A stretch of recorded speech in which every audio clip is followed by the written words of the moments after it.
Bakit po ako pipirma sa isang dokumento na hindi ko naman po alam ang detalye? Ang budget ng health dapat para sa health. Hindi ko alam kung saan napunta ang 74 billion na dapat sana para sa PhilHealth at para sa health.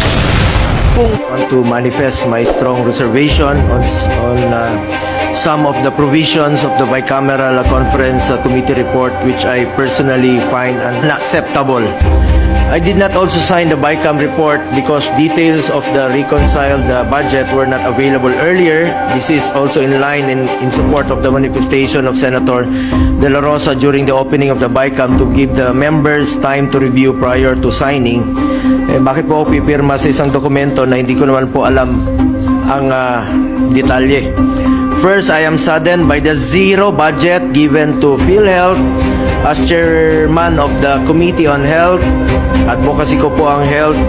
Dapat po ang pondo ng PhilHealth ay para sa health. Kaya nga po, PhilHealth. Lessons learned dapat tayo sa pandemya. We should invest more in health. Katumbas po yan ang buhay ng bawat Pilipino. Kaya dapat bigyan po natin ng priority ang health. While we acknowledge that PhilHealth has still billions in reserve funds, sabi nila 500 billion as discovered and discussed in 5 hearings conducted by the Committee on Health. Subsidy from the national government may still be needed to implement necessary reforms and improvements in its benefit packages. Huwag naman zero budget. Sa huli, ang mga mahihirap na pasyente na naman ang kawawa dyan. Paano po magbe-benefit ang mga pasyente kung zero ang budget ng PhilHealth? I also want to highlight that Republic Act 11223 or the Universal Healthcare UHC law also mandates that the amount necessary to implement the provisions of the UHC shall be included in the GAA.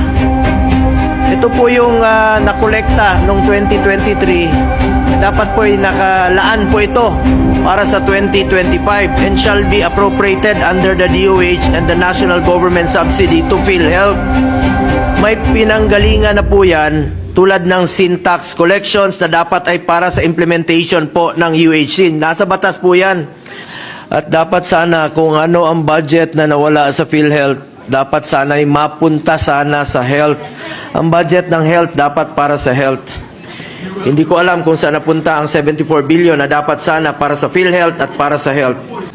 Kung may tinanggal na budget sa PhilHealth dahil kulang ang benepisyo na binibigay nito, dapat sa health programs din po ilagay ito. Dapat hindi po sa iba.